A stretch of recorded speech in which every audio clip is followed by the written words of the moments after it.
En el siglo VI a.C., los cautivos judíos en Babilonia escribieron la primera edición de la Biblia hebrea. Cuando volvieron a Jerusalén, este nuevo libro definió al pueblo de los judíos, dándoles un sentido de lo que estaba bien o estaba mal. Pero luego se enfrentaron con un dilema: renunciar a su fe o luchar por ella. Ninguna amenaza resultó más grave que la de Alejandro Magno y los griegos, que se apoderaron de todo el Oriente Medio, trayendo la cultura más emocionante que se haya visto jamás. Pero el judaísmo no iba a morir. En lugar de eso, se transformó con la nueva creencia de que la Biblia no era simplemente un libro, sino un testamento divino escrito por el propio Dios, y que los que fueran fieles a Dios recibirían su premio en la otra vida.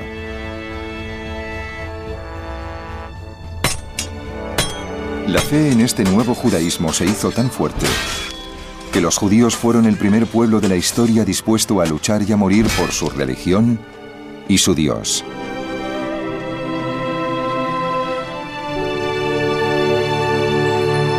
El reino de David. La saga de los israelitas.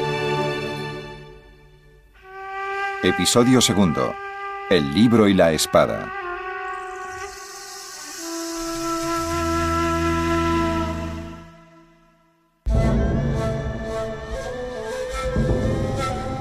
En el año 538 a.C., los persas conquistaron Babilonia. El rey de Persia liberó a todos los cautivos babilonios. Animó a muchos a volver a su patria, entre ellos a los judíos.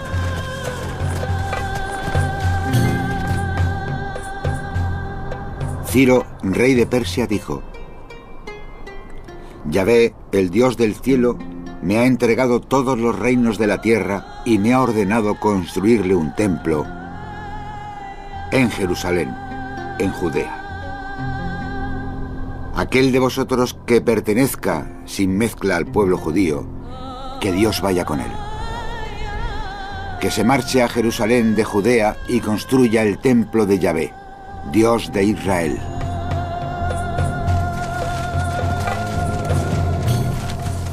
Pero volver a una tierra que sus abuelos habían abandonado hacía décadas era todo un desafío. Y muchos judíos que habían triunfado en la vida se quedaron en Babilonia. Solo los más aventureros y los más profundamente religiosos se fueron a Jerusalén a reconstruir el templo.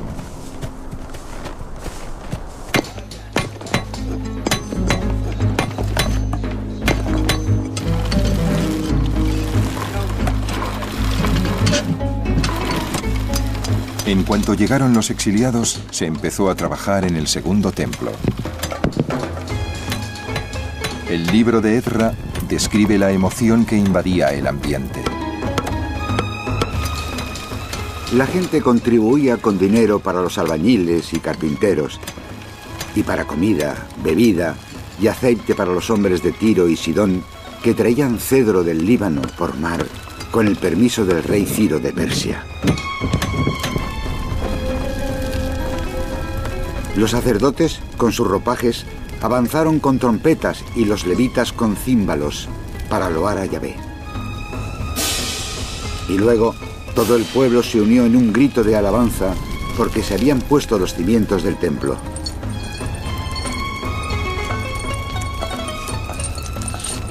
Muchos de los sacerdotes mayores y los jefes de familia que habían visto el primer templo lloraban, pero otros gritaban de alegría.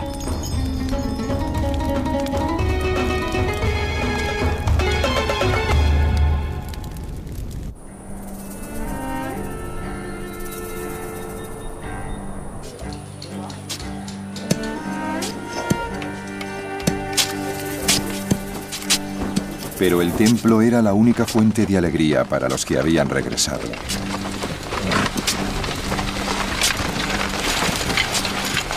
El resto de su mundo era bien triste. Los únicos habitantes de Judea que habían quedado atrás cuando los babilonios los invadieron eran los campesinos más pobres. En esos momentos sus descendientes estaban a punto de morir de hambre y luchaban para arrancar alimentos a la tierra.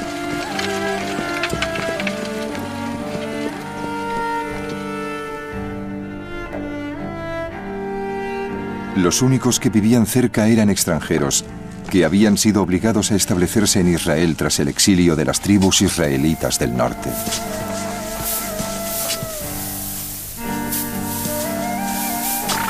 Los extranjeros hacían lo que podían para evitar que los que habían regresado pusieran el pie en Jerusalén, porque les veían como rivales por el control de la región.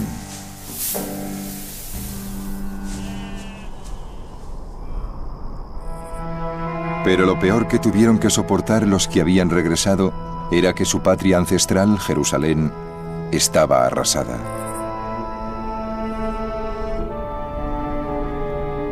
La ciudad de Jerusalén aún está en ruinas. La gente que vuelve a vivir en la zona de Jerusalén se instala en los edificios de piedra que quedaron en pie desde los tiempos de la destrucción babilónica. Así que tenemos la mitad de la ciudad donde la gente vive en casas arruinadas y luego la otra mitad de la ciudad donde no vive nadie, con los edificios aún vacíos. Debió ser algo muy deprimente. Y al cabo de un tiempo, la gente perdería la esperanza y se conformaría con una vida de descontento.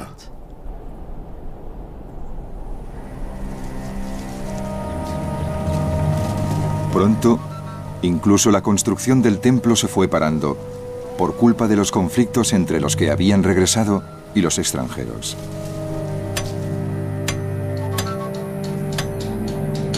La reubicación forzosa de grupos étnicos por parte de asirios y babilonios había causado muchos problemas en todo el Oriente Medio.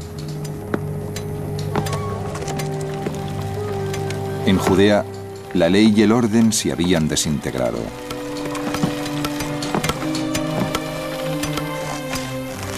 Los extranjeros convencieron a los persas de que los judíos planeaban rebelarse y consiguieron una orden para suspender la reconstrucción del templo. A la larga, los judíos obtuvieron permiso para seguir con las obras, pero eran demasiado pobres y apáticos para terminar el templo.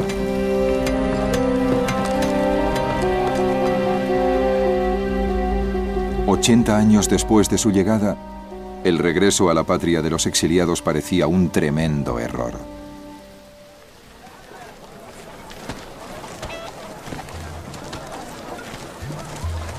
Pero entonces llegó un hombre notable a Jerusalén. Se llamaba Ezra y había sido enviado por el rey de los persas para restaurar el orden en Jerusalén. Artajerjes, rey de reyes, dijo al sacerdote Ezra: «Saludos, estas son mis órdenes. Te mandaré a Judea y a Jerusalén. Tienes que nombrar magistrados y escribas que administren justicia para todos los que conozcan la ley de tu Dios, y debes enseñarla a los que no la conozcan». Ezra es un escriba y sacerdote. No se llegaba a escriba solo por nacer escriba. Para llegar a escriba se necesitaba talento, inteligencia, cultura y creatividad. Así que por fin vuelve a Jerusalén un hombre con rango y privilegio y poder político.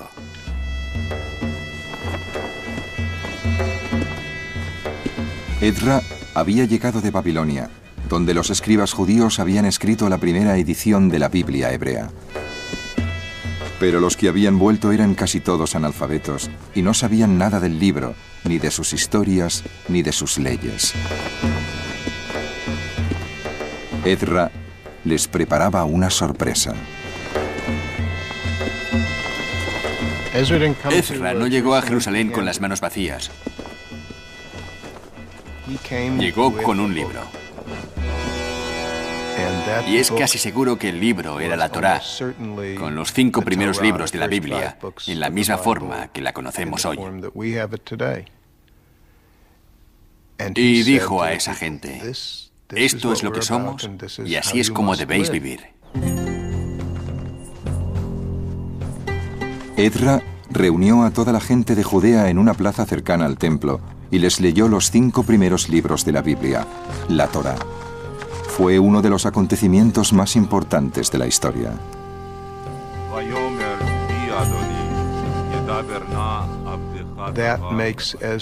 Ezra fue prácticamente un nuevo Moisés, dando a conocer la ley.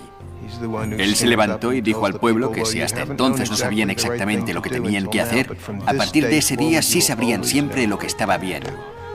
Y todo estaba en ese documento, ahí mismo. Sois hijos de Yahvé, vuestro Dios.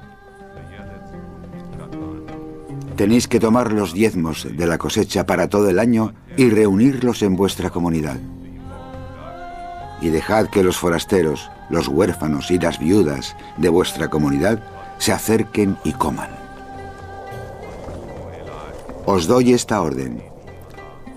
Sed siempre generosos con vuestros hermanos y con cualquiera en vuestro país que se vea pobre y necesitado. Recordad que fuisteis esclavos en Egipto y que Yahvé, vuestro Dios, os redimió.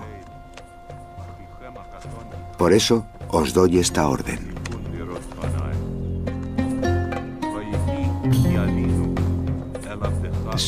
La principal posesión de los judíos es la Torá, y se convirtió en la posesión central de los judíos desde ese día, el día que Ezra la leyó en Jerusalén.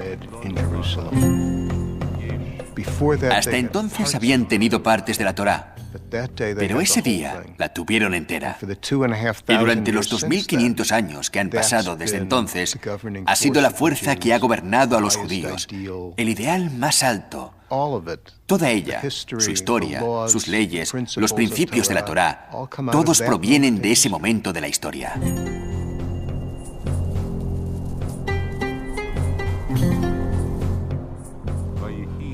Después de la ceremonia en la que Ezra leyó la Torá, la gente de Judea tuvo que firmar un contrato aceptando vivir según las leyes de la Biblia.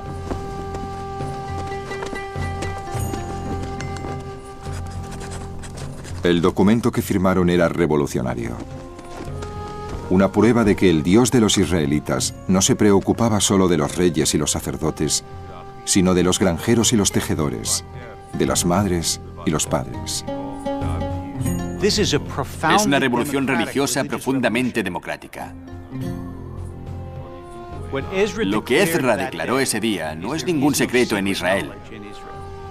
En las tradiciones de todo el mundo siempre ha habido sacerdotes misteriosos y ritos que otras personas no podían conocer. Pero la Torá está llena de los ritos exactos que los sacerdotes siguen en el templo. Y eso significa que cualquier israelita puede saber lo que saben los sacerdotes, lo que saben los maestros. La revelación de Dios es para cualquiera que decida entenderla.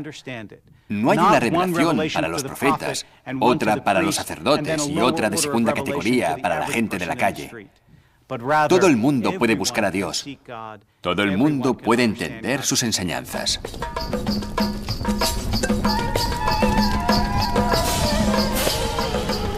La llamada de Ezra a todos los judíos para que participaran en el contrato revitalizó Jerusalén. El templo fue lo que más se transformó, porque la Torá exigía que el templo tuviera un papel central en la vida judía. No debes poner a trabajar al primogénito de tu rebaño, ni esquilar al primogénito de tus corderos. Debes comerlo tú y los de tu casa, una vez al año, en presencia de Yahvé, tu Dios. Durante la época del Segundo Templo, solo había un lugar donde el tiempo sagrado y el espacio sagrado se unían. Y todo el espectáculo, la estructura y el ritual de los sacrificios eran el vehículo para que la gente se acercara a Dios.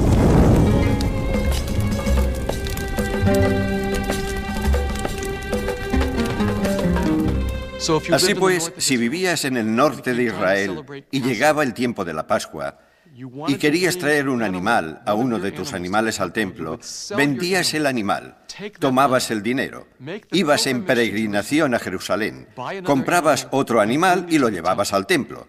Ya podéis imaginaros, con toda esa preparación, lo que significaba ese momento para el penitente, que recorría tanta distancia y se tomaba tantas molestias, cuando por fin ponía las manos sobre el animal y declaraba: este es mi regalo para Dios, es lo que voy a comer junto a Dios, en presencia de Dios.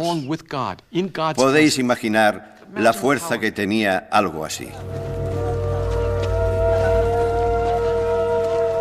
Además de las leyes sobre cómo debían tratar los humanos a Dios, la Biblia tenía mucho que decir sobre cómo los seres humanos deberían tratarse los unos a los otros, lo que lo convirtió en uno de los libros de leyes más sofisticados del mundo antiguo. Sin embargo, administrar leyes que se habían escrito muchos siglos antes no era nada fácil para un hombre. Una ley prohibía a los judíos casarse con gentiles para evitar que adoraran dioses extranjeros.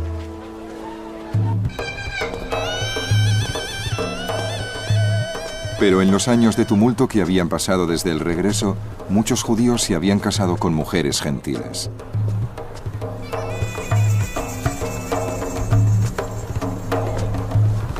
Después de muchas deliberaciones, Edra decidió que no le quedaba más remedio que ordenar a esos hombres que se divorciaran de sus esposas. Habéis cometido traición casándoos con mujeres gentiles.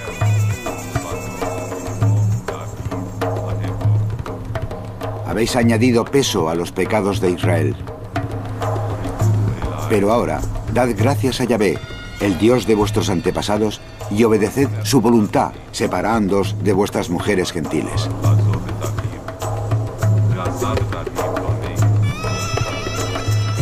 El concepto que tenía Ezra es que el pueblo judío era un pueblo sagrado. Zera Kodesh les llamaba.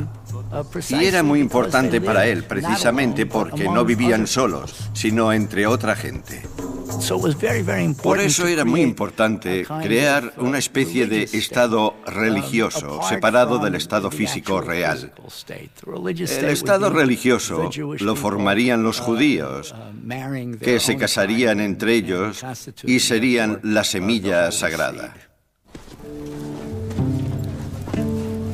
El divorcio de las esposas extranjeras, con el que algunos judíos estaban muy en desacuerdo, era una señal de los desafíos que aún estaban por llegar. La Biblia solía hablar en metáforas, y desde el momento en que Ezra la hizo pública, la gente empezó a discutir violentamente su auténtico significado. Hay todo tipo de sociedades que tienen desacuerdos, y es normal que ocurra, sobre todo con un grupo de gente que vuelve del exilio. Todos tenían su visión de lo que debía ser la sociedad una vez volvieran a ella. Pero precisamente porque era gente que volvía los ojos hacia el pasado, que soñaba con el regreso, sus desacuerdos se convertían rápidamente en desacuerdos sobre el texto que hablaba de ese pasado, desacuerdos sobre las Escrituras.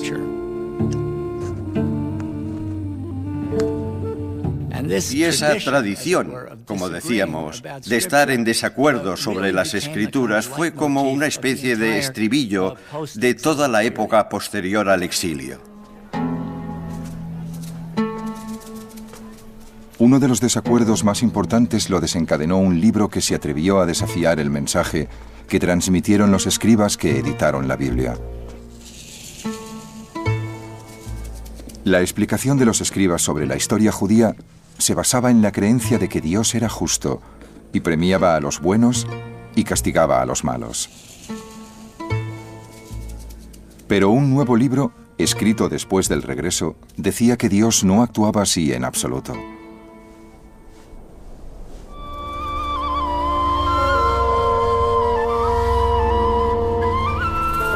El protagonista del libro, un hombre rico y justo llamado Job, sufrió una serie de catástrofes. Las cosechas de Job fueron destruidas por la sequía, sus rebaños diezmados por la peste, y sus 10 hijos murieron. Luego, el propio cuerpo de Job quedó destrozado por la enfermedad. Sentado a la vera del camino, llorando la pérdida de todo lo que amaba, con un hábito de saco y cenizas, Job planteó una de las grandes preguntas de esta vida. ¿Por qué muchas veces los malos prosperan mientras que los buenos suelen sufrir?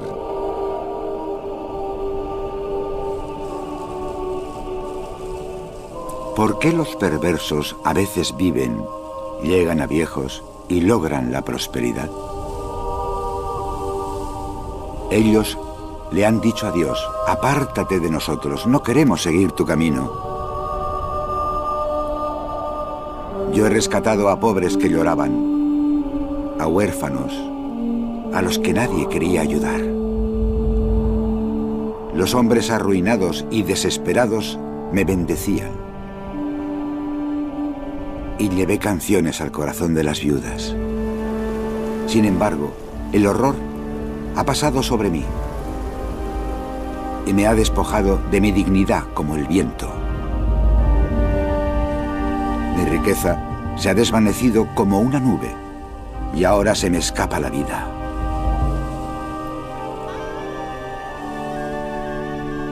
He deseado el bien y solo recibo el mal.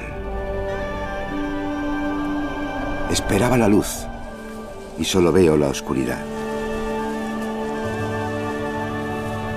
Vago por el mundo en tinieblas, lejos del sol.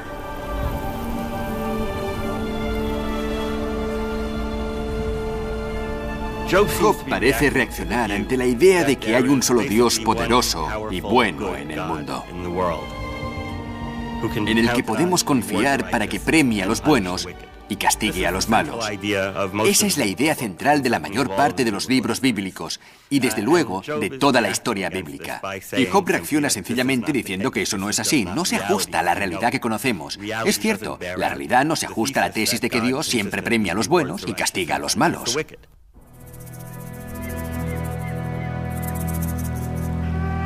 Job no esperaba recibir su recompensa por ser bueno después de la muerte.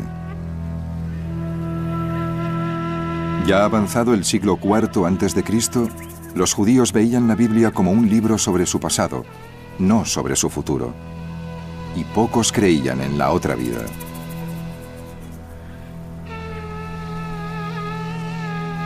Incluso los árboles tienen esperanza. Si los cortas, vuelven a brotar. Pero el hombre, cuando se agota y muere, cuando el ser humano se rinde, ¿dónde está? El agua se evapora del lago. Los ríos se secan y se agrietan. Y el hombre cae para no levantarse más.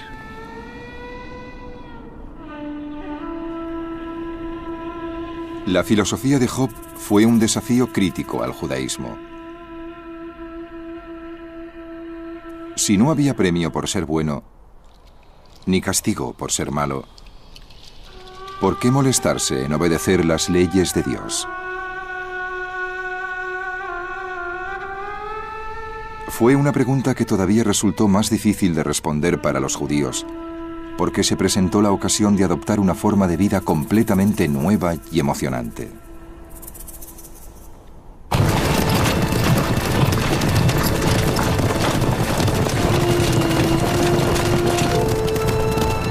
En el siglo IV a.C., un pueblo muy notable invadió Oriente Medio. Eran los griegos. Guiados por uno de los mejores generales de toda la historia, Alejandro Magno, los griegos conquistaron el mundo desde Grecia a la India. Pero los griegos tenían algo mucho más poderoso que sus proezas militares. Habían creado la civilización más sofisticada que se había visto en todo el mundo. Su magnífico arte estaba inspirado en su culto por el cuerpo humano, que también se expresaba en las proezas atléticas mostradas en sus Juegos Olímpicos. Pero los griegos también idolatraban la mente. Y sus mejores pensadores contribuyeron al florecimiento de la filosofía, las ciencias y las matemáticas. Como resultado, la arquitectura helénica, su política y su economía iban muy por delante de los demás pueblos del mundo.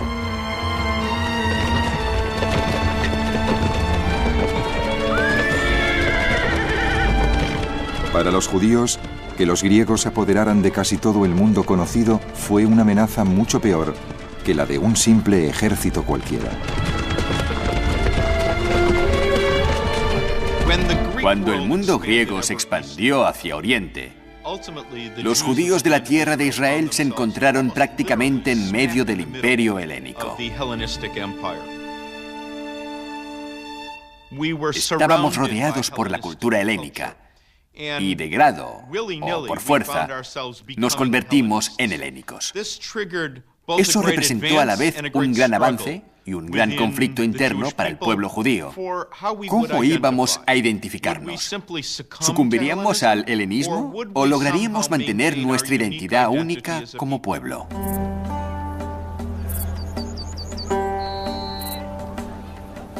Los griegos trajeron innovaciones brillantes a Judea que transformarían totalmente la vida diaria.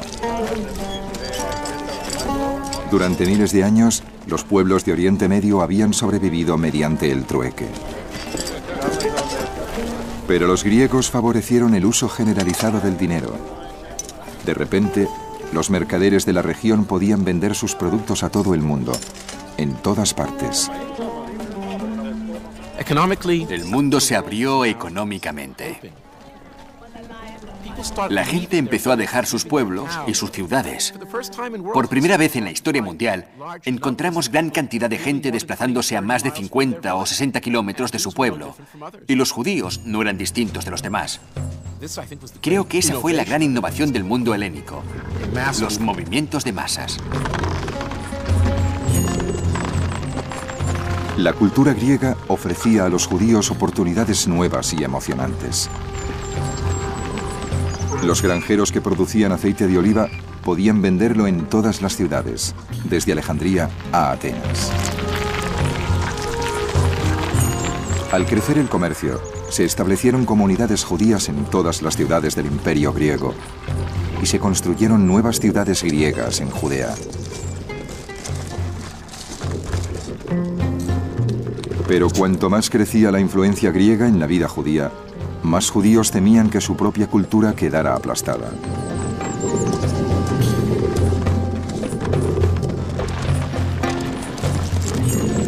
Para comprender cómo veían los antiguos judíos el helenismo, solo tenemos que pensar cómo han recibido las sociedades tradicionales de todo el mundo la llegada de la cultura norteamericana. Las películas, la forma de vestir, la tecnología. En nuestra época, hemos visto con qué violencia se oponen los elementos más tradicionales del Islam, del judaísmo y de la cristiandad a la cultura materialista y laica del mundo occidental.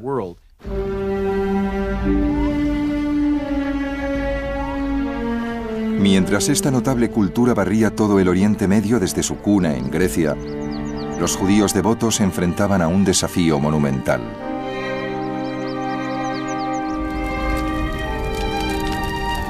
¿Cómo podía competir el judaísmo, enfocado solo hacia la bondad, con el estilo de vida vibrante y emocionante que ofrecían los griegos?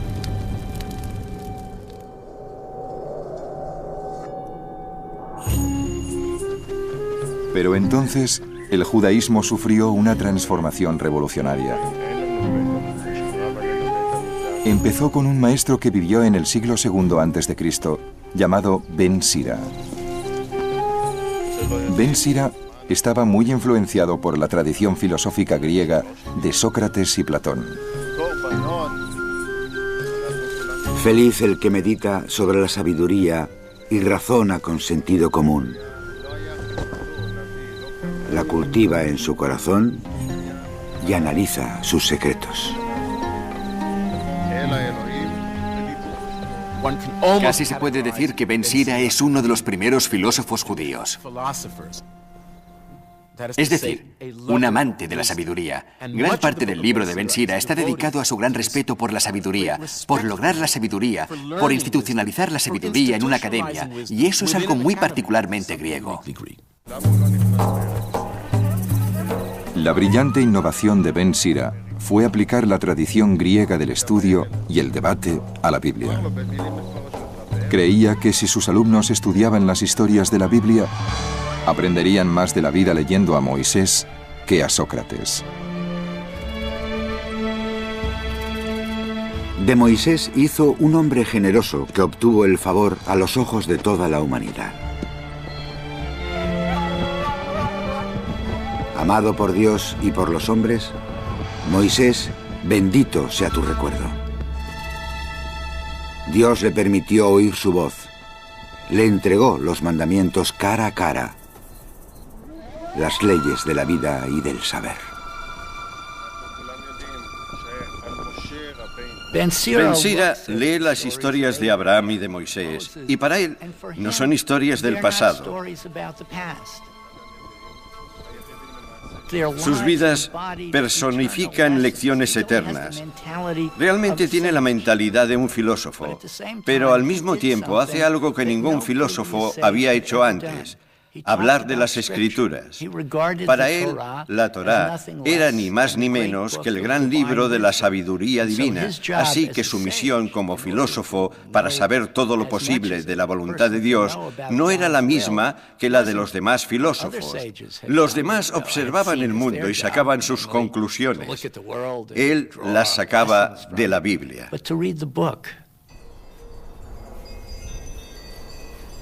Era un nuevo enfoque del judaísmo.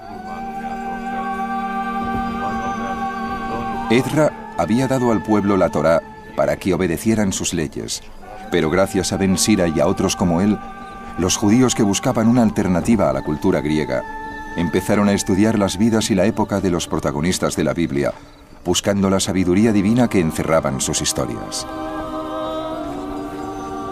A medida que se fue extendiendo esa práctica, se les ocurrió una idea nueva: que los escritores de la Biblia habían obrado por inspiración divina y por eso toda la Biblia era verdad.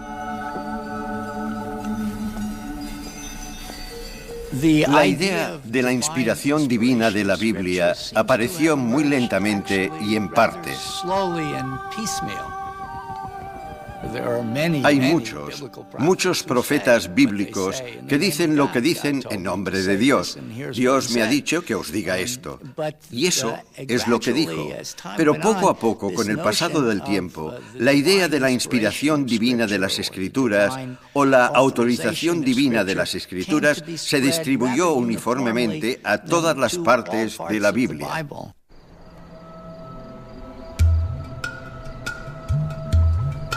Los griegos podían ser los más ricos y poderosos del mundo, pero entonces los judíos devotos tenían una poderosa arma propia. Un libro que creían autorizado por el propio Dios, que les revelaba cómo quería Él que vivieran. Pero a veces lo que revelaba Dios en cada pasaje concreto de la Biblia resultaba difícil de precisar porque en ese instante, muchos siglos después de que se escribiera, el significado de la Biblia estaba sujeto a interpretaciones.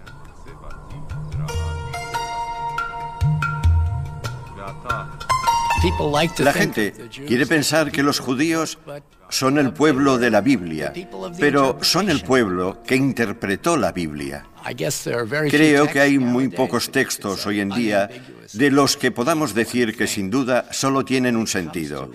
Cuando se trata de un texto muy antiguo, que en algunos casos usa palabras que ya no se entienden o que las usa de una forma muy distinta a como se utilizan hoy en día, hay que ayudar a la gente en un sentido muy básico a entender lo que significa el texto. Las dudas sobre el significado de la Biblia dio una libertad tremenda a sus intérpretes.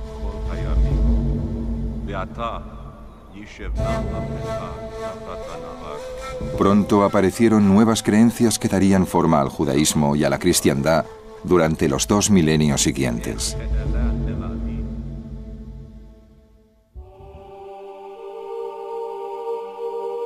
La nueva creencia más importante era la respuesta a la gran pregunta de por qué los humanos debían ser buenos. Porque en el siglo II a.C., algunos judíos empezaron a creer que los muertos resucitarían un día y serían juzgados, y los buenos irían al cielo y los malos al infierno.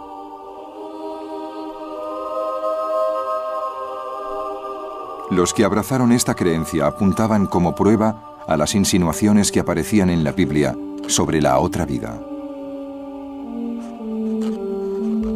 En ese punto de la historia sagrada, creo que la gente empezó a ver cada vez más la otra vida como el lugar donde se hace justicia. Después de la muerte es cuando se saldan todas las cuentas. Por eso se volvieron hacia las Escrituras para encontrar pruebas que apoyaran esa idea, y desde luego, pruebas no faltaban. La creencia de que la Biblia estaba inspirada por Dios también aumentó el interés por sus profecías sobre acontecimientos terrenales. La profecía que más influencia tuvo era la que decía que se acercaba una época de disturbios y que mientras durara, Dios se pondría del lado de los que cumplieran el contrato, como los antiguos patriarcas. Estas nuevas formas de entender la Biblia no solo transformaron el judaísmo, sino que lo prepararon para luchar por su supervivencia.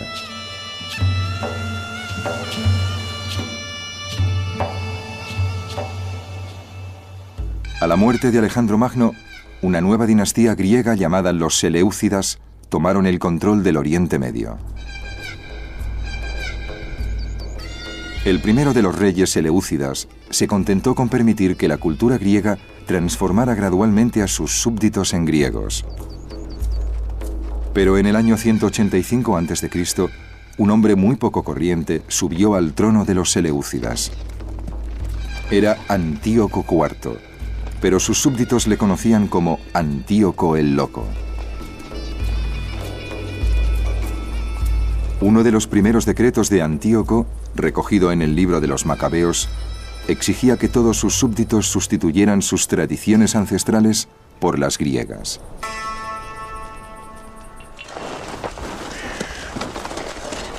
El rey emitió una proclama para todo su reino, diciendo que todos debían formar un solo pueblo, renunciando a sus costumbres particulares.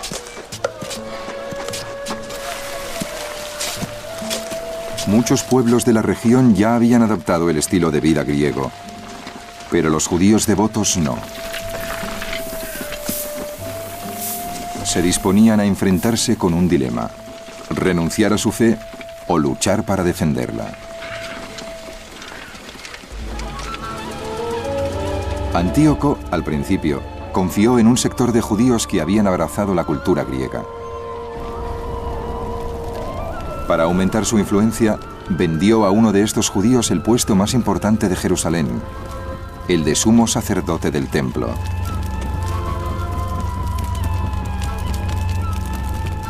Jasón usurpó el puesto de sumo sacerdote, prometiendo a Antíoco 360 talentos de plata. En cuanto subió al poder, Jasón se dedicó a convertir a sus compatriotas al estilo de vida griego. Para un sumo sacerdote de Jerusalén en el siglo II, la cuestión era muy sencilla: apuntarse al carro de los griegos o no, quedarse aparte o unirse a un proceso social que se había extendido por todo el Oriente Medio de la época. Encontramos sumos sacerdotes que están dispuestos a dar un paso más y a apuntarse al carro de Antíoco IV Epifanes.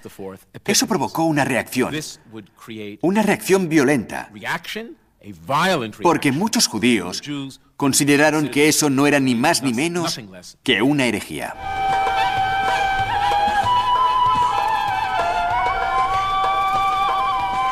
La circuncisión era el símbolo definitivo que distinguía a los judíos.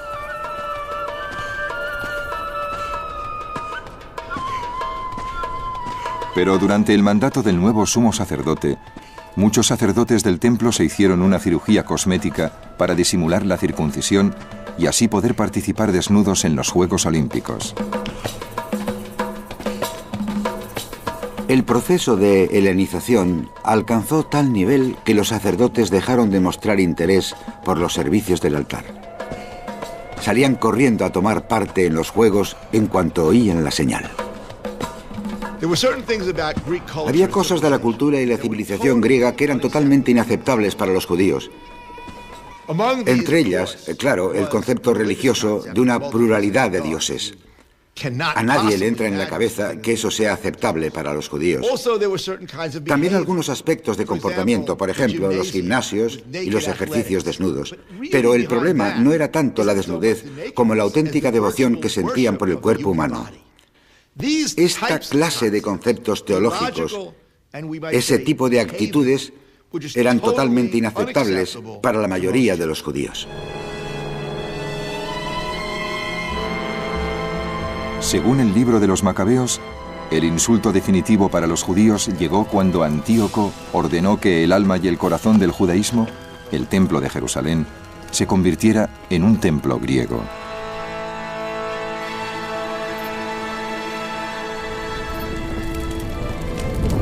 El rey mandó a un hombre a que obligara a los judíos a profanar el templo de Jerusalén y dedicarlo al Zeus olímpico. El templo se llenó de la intemperancia y la depravación de los paganos que gozaban con prostitutas y tenían relaciones con mujeres en el recinto sagrado.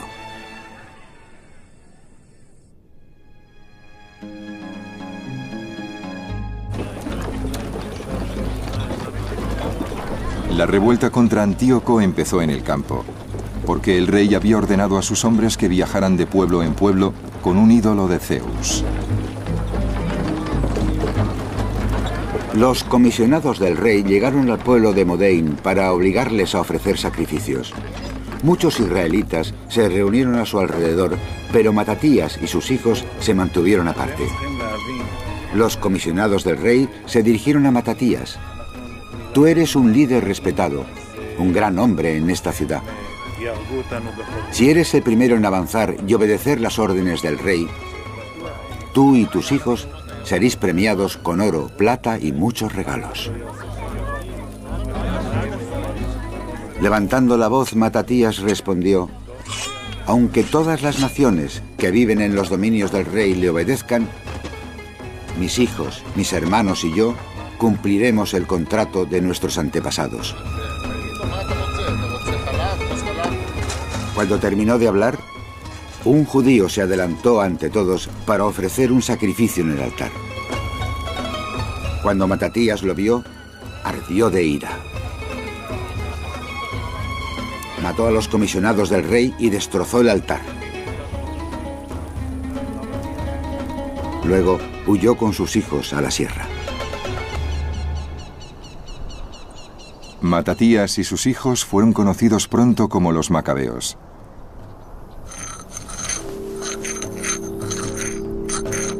Su revuelta era la prueba de que el compromiso de los judíos con la religión del libro divino era tan fuerte que morirían por defenderlo.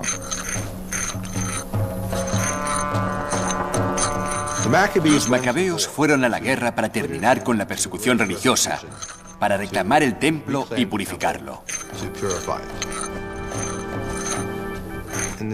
Es la primera vez en toda la historia del mundo que una guerra empieza por una cuestión de libertad religiosa o de libertad de conciencia.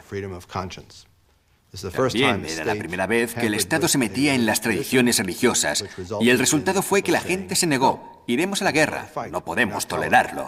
Esa fue la guerra de los macabeos.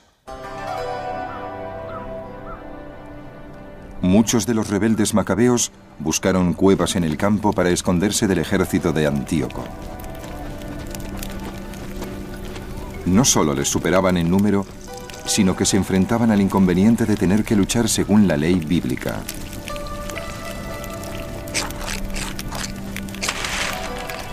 La Biblia decía que era ilegal luchar durante el sábado. Así que cuando los griegos intentaron hacer salir con humo a un grupo de rebeldes durante el sábado, los rebeldes decidieron que preferían morir y esperar su recompensa en la otra vida, antes que violar la ley de Dios. No opusieron resistencia. No tiraron ni una piedra. No montaron barricadas en sus escondites. Solo dijeron: moriremos inocentes. El cielo y la tierra son testigos de que nos estáis masacrando sin asomo de justicia. El ataque se llevó a cabo el mismo Sabbat.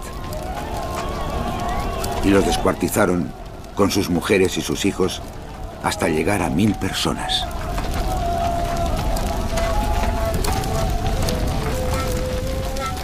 Es la primera vez que se introduce la idea del martirio de forma sistemática. Ya habíamos oído hablar de judíos que se negaban a luchar en Sabbat y eran martirizados. La revuelta de los macabeos no solo se convirtió en el ejemplo clásico de judíos que luchan por su religión, sino que se convierte en el primer ejemplo clásico de judíos dispuestos a morir por su religión.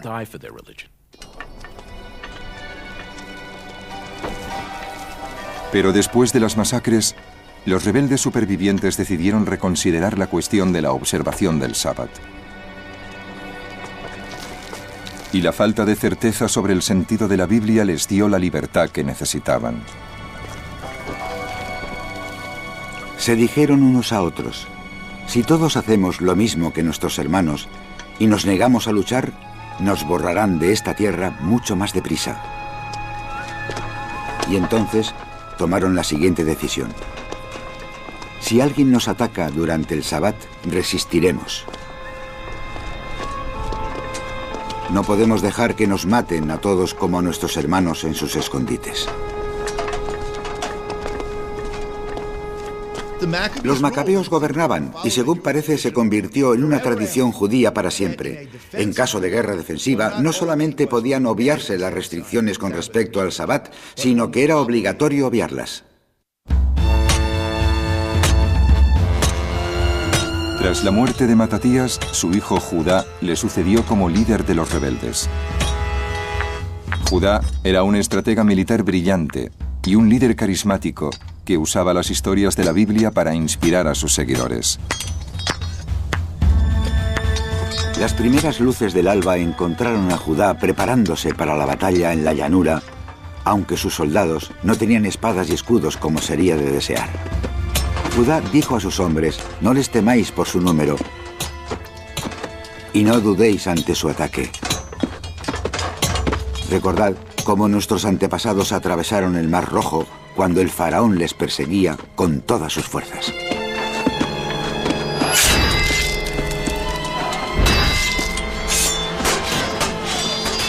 Los extranjeros miraron hacia arriba y al ver a los judíos avanzando contra ellos, salieron al campo de batalla. Los soldados de Judá tocaron las trompetas y se enfrentaron al enemigo. Los paganos fueron derrotados y huyeron hacia la llanura. Todos murieron bajo la espada.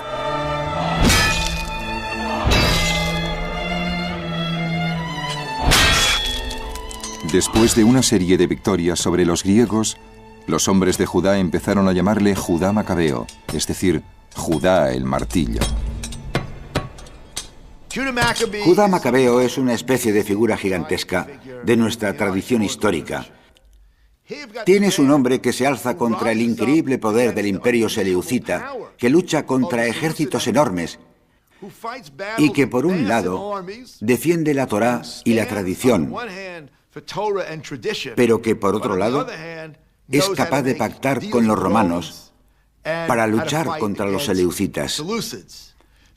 Estamos hablando de alguien que debió ser un auténtico gigante de su tiempo. En el año 164 a.C., 3 años después de que empezara la revuelta, los macabeos conquistaron por fin Jerusalén. Su primer acto oficial fue eliminar toda la influencia griega del templo y dedicarlo de nuevo al único Dios verdadero.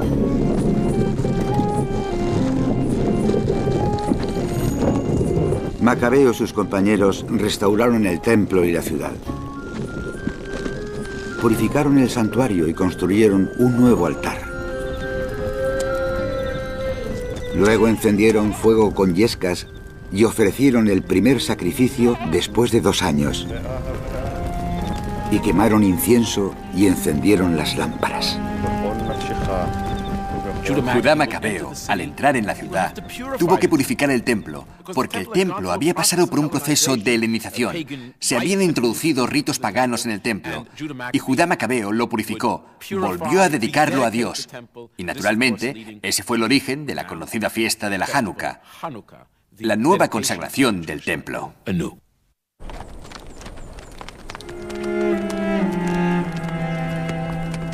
Aunque la Hanukkah se presenta como un momento triunfante de victoria, por desgracia para los macabeos, la historia no terminó ahí. Las tropas de Antíoco pronto contraatacaron e infligieron un golpe tremendo a los rebeldes, matando a Judá Macabeo.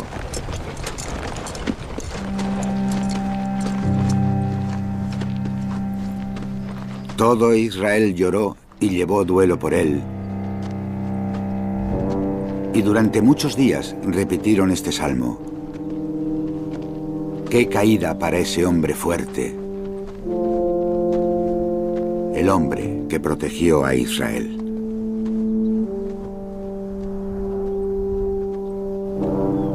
Hay dos interpretaciones posibles sobre si los macabeos vencieron, porque los seleúcidas volvieron y les echaron. Aparentemente los hechos que celebramos en la Hanukkah no representaron la victoria final.